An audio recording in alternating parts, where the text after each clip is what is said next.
Hello मेरे class 11th के students, क्या हाल चाल, सब कुछ मस्ती में। तो हम एटॉमिक स्ट्रक्चर का नेक्स्ट पार्ट लेके आ गए हैं, जिसमें हम लोग देखने वाले हैं कि भाई न्यूट्रॉन की डिस्कवरी कब हुई।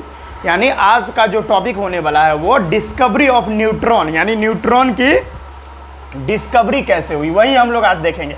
तो हेडिंग लगा लीजिएगा आप लोग, डिस्कवरी ऑफ न्यूट्रॉन।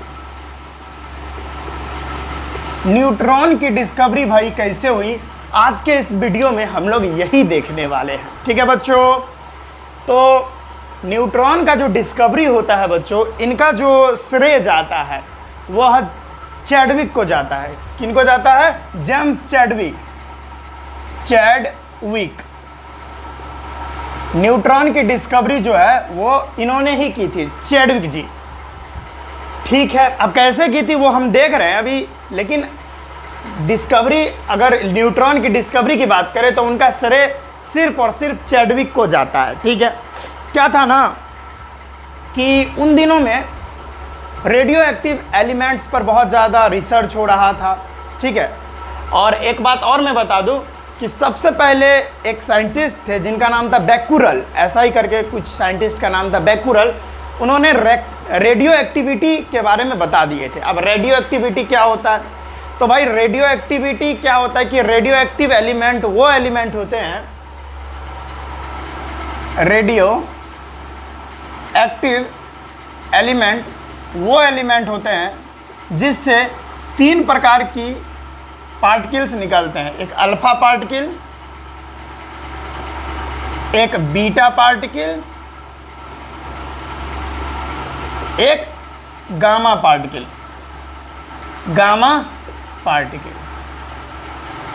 ठीक है, जिसमें से ये जो अल्फा पार्टिकल होता है बाबू पॉजिटिवली चार्ज होता है और सबसे ज़्यादा हैवी होता है, ये भारी भी होता है ना अल्फा पार्टिकल। बीटा पार्टिकल जो है ये निगेटिवली चार्ज होता है और थोड़ा लाइट होता है एज कंपेयर टू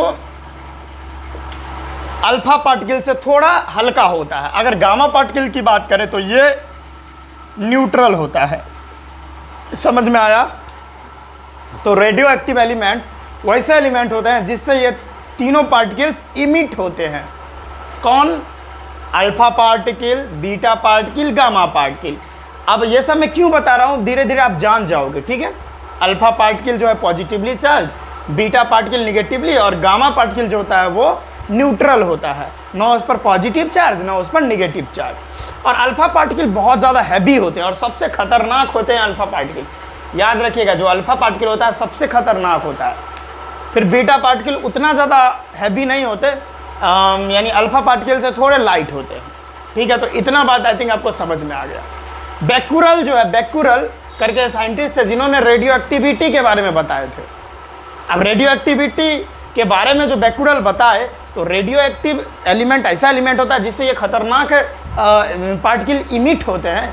अब उस समय जो जैसे मैडम क्यूरी हो गया ना, और भी बहुत सारे साइंटिस्ट थे, वो भी रेडियो एक्टिव एलिमेंट पर रिसर्च करते थे। तो उनको पता नहीं था कि भाई ये सारा alpha particle, beta particle, gamma particle emit होता है, वो हमारे शरीर के लिए बहुत हानिकारक होता है, बहुत ही ज़्यादा हार्मफुल होता है, ये उनको पता नहीं था। अब जाहिर सी बात है कि मैडम क्यूरी जो थी, उनका मौत का कारण भी यही पार्टिकल्स वगैरह रहा था, क्योंकि वो रेडियो एक्टिव एलिमेंट्स पर रिसर्च कर रहे थे। रेडियम का आविष्कार किए थे ना, तो उससे भाई वो बहुत हाईली रेडियो एक्टिव एलिमेंट है, उससे लगातार अल्फा पार्टिकल इमिट होते रहता है, जिसके वजह से उनको कैंसर के कारण, स्किन कैंसर शायद हो जाता है, जिसके वजह से उनकी मौत हो गई थी। अब उनको पता ही नहीं था रेडियो एक्टिविटी के बारे में कि इससे अल्फा पार्टिकल निकलता है, उनको पता ही नहीं था, जिसके वजह से बार बार वो बिना कोई शील्ड, बिना कोई प्रोटेक्शन के उस पर रिसर्च कर रही थी मैडम क्यूरी, जिसके वजह से लगातार उससे जो ये पार्टिकल्स इमिट हो रहा था उनके शरीर में लग रहा था, जिसके वजह से उनकी कैंसर की वजह से मौत हो गई। भाई जेम्स चैडविक ने न्यूट्रॉन की डिस्कवरी की कैसे? तो उन्होंने एक बेरिलियम का मेटल लिए इस तरह से। अब जानवे करते हैं आप लोग, बेरिलियम का जो मेटल होता है उसका एटॉमिक मास 9 और एटॉमिक नंबर 4 होता है। अब आप लोग को पता होगा कि जो रेडियो एक्टिविटी के बारे में तो बेक्यूरेल बता ही दिए थे। और वो भी बताए थे कि भाई जो रेडियो एक्टिव एलिमेंट होता है उससे बहुत खतरनाक पार्टिकल्स इमिट होते हैं, अल्फ़ा पार्टिकल, बीटा पार्टिकल्स और गामा पार्टिकल। अब वो जो अल्फ़ा पार्टिकल्स से उन्होंने यहाँ पर बम्बार्ड करवा दिए। जेम्स चैडविक अल्फ़ा पार्टिकल से इन्होंने इस बेरिलियम के मेटल पर बम्बार्ड करवा दिए। अब इतने ज़्यादा हैवी पार्टिकल्स इस बेरिलियम के मेटल पर बम्बार्ड होगा तो हुआ क्या कि इस बेरिलियम के एलिमेंट से, इस बेरिलियम के मेटल से कुछ पार्टिकल्स बाहर निकलने लगे। अब चैडविक ने देखे कि भाई ये पार्टिकल्स, बहुत हैवी पार्टिकल्स बाहर निकल रहे हैं, ये कहीं प्रोटॉन तो नहीं निकल रहा इस एटम से, एटम के अंदर से बाहर, एटम से बाहर तो नहीं निकल रहा प्रोटॉन। अब इसको टेस्ट करने के लिए यहाँ पर उन्होंने इलेक्ट्रिक प्लेट लगा लिए, यहाँ पर इलेक्ट्रिक प्लेट लगा के देखे। इस तरह से बैटरी भी उन्होंने कनेक्ट कर दिए। अब यहाँ पर पॉजिटिव चार्ज और यहाँ पर निगेटिव चार्ज होने की वजह से इधर निगेटिव चार्ज डेवलप हो गया, पॉजिटिव इधर होने की वजह से इधर पॉजिटिव चार्ज डेवलप हो गया इस पर पूरा। तो ये पॉजिटिव प्लेट और ये निगेटिव प्लेट। तो हमारे जेम्स चैडविक साहब सोचे कि अगर ये पार्टिकल पॉजिटिव होगा, यानी अगर ये पार्टिकल के पास पॉजिटिव नेचर होगा, तो वो निगेटिव टर्मिनल यानी निगेटिव प्लेट की तरफ आकर्षित हो जाएंगे, अट्रैक्ट हो जाएंगे। अगर इस पार्टिकल के पास निगेटिव चार्ज होगा, निगेटिव नेचर होगा, तो ये पॉजिटिव की तरफ अट्रैक्ट हो जाएंगे। लेकिन ये बात याद रखिए कि भाई ये जो पार्टिकल था, ये जो हैवीएस्ट पार्टिकल था, ये ना तो पॉजिटिव की तरफ अट्रैक्ट हुआ, ना ही निगेटिव की तरफ अट्रैक्ट हुआ। ये चीज़ देखकर तो उनका होश ही उड़ गया कि भाई ये जो निकल रहा है इसके अंदर से, ये तो न्यूट्रल है, क्योंकि ना तो ये पॉजिटिव की तरफ अट्रैक्ट हो रहा है, ना निगेटिव की तरफ अट्रैक्ट हो रहा। ये तो गजब की बात है। खुश हो गए बहुत जेम्स चैडविक साहब और बोलने लगे, भाई मैंने तो नई चीज़ की खोज कर दी, नया सब एटॉमिक पार्टिकल का खोज कर दिया कि एटम के अंदर प्रोटॉन और इलेक्ट्रॉन, ये तो खोज हो चुका है। अब एक और चीज़ होता है न्यूट्रॉन, ये भी मैंने खोज कर दिया, तो बहुत बड़ी बात हमने कर दी। तो यहाँ पर ये जो पार्टिकल था, ये जो पार्टिकल, इसका नेचर कैसा था? इसका नेचर न्यूट्रल था। क्यों, कैसे पता लगाए? क्योंकि यह तो ना निगेटिव की तरफ ना पॉजिटिव की तरफ अट्रैक्ट हो रहा था, तो जाहिर सी बात है ये न्यूट्रल होगा। अगली बात इन्होंने क्या देखे कि भाई ये नेचर इनका न्यूट्रल है इन पार्टिकल्स का, तो इन्हें ना, इसी के लिए इन्होंने इसका नाम न्यूट्रॉन रख दिए। क्या नाम रख दिए? न्यूट्रॉन। अब बहुत सारे कैलकुलेशन से पता चला कि इसका जो मास होता है, न्यूट्रॉन का जो मास होता है वो 1.672 इंटू 10⁻⁻24 ग्राम होता है। अब इसको केजी में कन्वर्ट कर लो आप, 1.672 इंटू 10⁻⁻27 केजी होता है। ये पता लगा लिए उन्होंने। अब सवाल आता है कि भाई ये जो न्यूट्रॉन है इसका क्या महत्व है, इसका क्या इम्पोर्टेंस है एटम के अंदर? तो बहुत बड़ा इम्पोर्टेंस है कि भाई एक न्यूक्लियस के अंदर हमको पता है कि प्रोटॉन होते हैं कि नहीं होते? प्रोटॉन होते हैं भाई।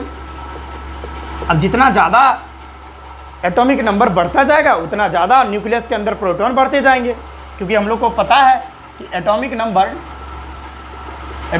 Equal to number of proton, यानी जितना ज़्यादा एटॉमिक नंबर होगा उतना ज़्यादा प्रोटॉन उसमें बढ़ते जाएंगे। 20 है, 20 एटॉमिक नंबर है कैल्शियम का, तो उसमें 20 प्रोटॉन पाए जाएंगे उस न्यूक्लियस, कैल्शियम के एटम के न्यूक्लियस के अंदर। अब इतना ज़्यादा मतलब प्रोटॉन एक ही जगह पर होंगे इतने छोटे से जगह पे, तो जाहिर सी बात है सेम चार्ज यानी पॉजिटिव चार्ज होने की वजह से रिपल्सन शुरू हो जाएगा। अब भाई रिपल्सन शुरू होगा तो न्यूक्लियस का साइज बढ़ जाएगा, न्यूक्लियस का साइज बढ़ेगा तो इलेक्ट्रॉन और करीब आते जाएंगे, और इलेक्ट्रॉन करीब आएंगे तो भाई एटम डिस्ट्रॉय हो जाएगा। बहुत सारी बातें हैं।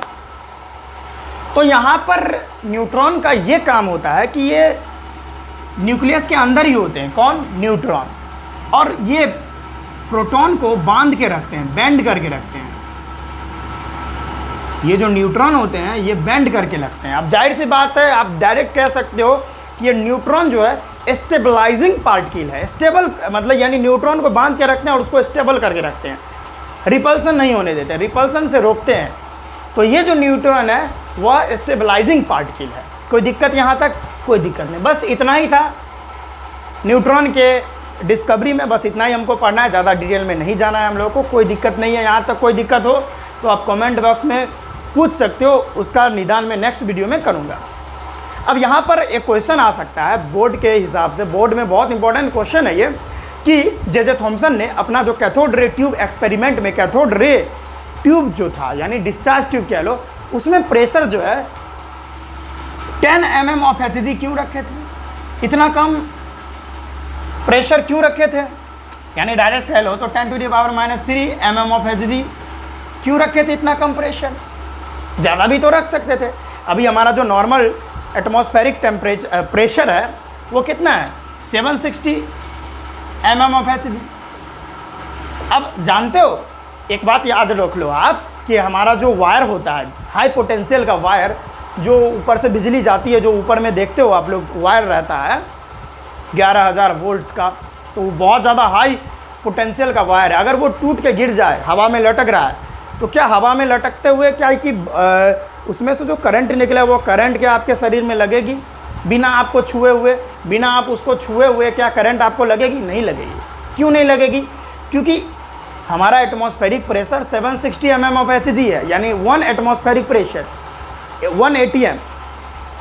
इतने ज़्यादा प्रेशर में एयर जो है वो बैड कंडक्टर होता है। इतने ज़्यादा प्रेशर में हमारा जो एयर है, डायरेक्ट कह लो एयर जो है वह बैड कंडक्टर होता है, बैड कंडक्टर ऑफ इलेक्ट्रिसिटी। अब हमारे जे थॉमसन साहब कैथोड रखे थे, एनोड रखे थे। अब उसमें इलेक्ट्रिसिटी का फ्लो अगर अच्छे से नहीं होगा तो उनका एक्सपेरिमेंट गड़बड़ हो सकता है। इसी के लिए उन्होंने जितना हो सकता था उतना उन्होंने प्रेशर को कम रखा। अब प्रेशर जैसे ही कम किए तो जाहिर सी बात है इलेक्ट्रिसिटी का फ्लो बहुत अच्छा होने लगा।